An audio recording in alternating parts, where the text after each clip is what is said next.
This is Professor Carballo. In my last log, I detailed the two strange paradoxes resembling Venusaur and Blastoise. Since then, the two have been kept in environmental containment for the past few weeks, and have even begun to show signs of cooperation with humans. We have been able to properly identify their kind thanks to the young scientist Arvin. Recently, we've been doing some extra research on Paradox Pokemon as a whole. However, we have been hearing reports of strange Pokemon appearing around the globe. One such report had occurred just a mile from Viridian Forest. I saw the legendary Pokemon, Mew. Okay, it looks completely different than what people think is Mew, but I found it. We traveled from Cinnabar Island to learn if this was fact, and our findings astonished us. The people in question reported seeing a Pokemon that resembled the mythical Mew. Mew is an elusive Pokemon many believe to be extinct. However, there were photographs and even camera footage of the creature.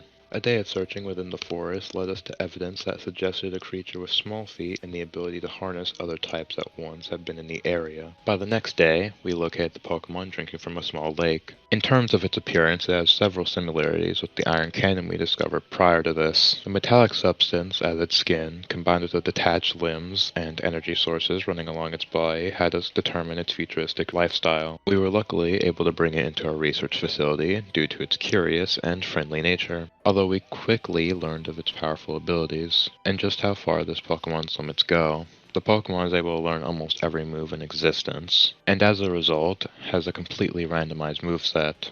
The resulting move pool it can learn from level up seems to vary. If we ever find another, it could be possible they naturally learn randomly different moves. The Pokemon has increased stats, most likely higher than the original Mew. Utilizing a set of ability capsules, we also learned that it has a secondary ability known as Protean, which allows it to change its type each time a move is used. We've been keeping it in a simulated forest merged with a town in one of the domes, keeping it in its natural habitat while also in a human setting. It is naturally cooperative with humans, although it is rather playful and mischievous to the researchers inside the dome. Sometimes it can get a bit too reckless and cause damage to the surrounding forest or model town. We have dubbed this specimen as Iron Ancestor to reflect on the original Mew's position in the Pokemon world. Iron Ancestor is very intelligent, perhaps even more than humans to a certain degree. It is a psychic electric type, generating pulses from the palms of its hands to create special attacks.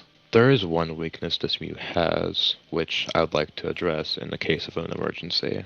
When it uses Protean, for some odd reason, only its electric type changes. This means certain moves may be able to mess it up in combat. If it were to use a ghost move or grass move, it would become 4 times weak to another typing. This can be utilized against it by forcing it to use specific moves and then terminating it if necessary. The robotic aspects of this Pokemon are still rather strange.